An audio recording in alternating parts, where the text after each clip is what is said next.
జై శ్రీరామ్. అందరికీ తెలంగాణ ముఖ్యమంత్రి రేవంత్ రెడ్డి గారికి ఒక చిన్న విన్నపం. ప్రభుత్వ పాఠశాలల్లో మనము పుస్తకాలు, యూనిఫామ్లు అందించిన మాత్రాన్ని సరిపోదు. చాలా పాఠశాలల్లో, బళ్ళల్లో, అన్ని బళ్ళల్లో కూడా సరి అయిన మూత్రశాలలు లేవు వాళ్ళకి.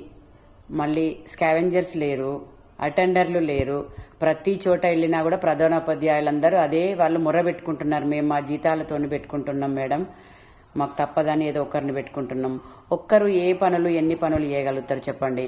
పిల్లలే క్లాస్ రూమ్లు ఊడ్చుకోవాల్సి వస్తుంది. పిల్లలతోని ఊడిపిస్తారా మీరు? ఇంత గొప్ప తెలంగాణ మనది, పేరు ప్రఖ్యాతలుగాంచిన రాష్ట్రం మనది. దయచేసి ఒకటే విన్నపం, ఇదొక్కటి, ఈ సమాచారాన్ని రేవంత్ రెడ్డి గారికి చేరే వరకు అందరూ కూడా దీన్ని ఫార్వర్డ్ చేయాలి. తప్పకుండా ప్రతి స్కూళ్ళల్లో కొంచెం టాయిలెట్స్ కట్టించాలి. చాలా మంది ఆడపిల్లలు జబ్బుల బారిన పడుతున్నారు పాపం. వాళ్ళకు సరి అయిన మూత్రశాల లేక వాళ్ళు పొద్దున వచ్చిందంటే సాయంత్రం వరకు కూడా వాళ్ళు అట్లనే వాళ్ళు టాయిలెట్ వెళ్లకుండా ఆపుకొని ఎన్నో రోగాల బారిన పడుతున్నారు. మళ్ళీ మన రాష్ట్రానికి అది కూడా నష్టమే. వాళ్ళ ఆరోగ్యం పాడైపోతే కూడా మనమే బాధ్యత వహిస్తాం అప్పుడు.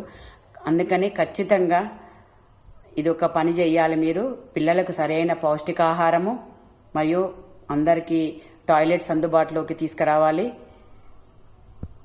వాళ్ళకు ఆయమ్మలు కూడా, ఏ స్కూళ్ళల్లో కూడా ఆయమ్మలు లేరండి. ఎవరు ఊడ్చుకుంటారు? టీచర్లు ఊడుస్తారా? పిల్లలు ఊడుస్తారా? సమాధానం మీరే చెప్పాలి. ఎన్నో స్కూళ్ళు ఉన్నాయి మన తెలంగాణలో, చాలా జిల్లాలలో కూడా మేము అబ్జర్వ్ చేసినాం. ఎక్కడ కూడా ఆయమ్మలు లేరు. దయచేసి ఆయమ్మలను ఏర్పాటు చేయాలి. జై శ్రీరామ్.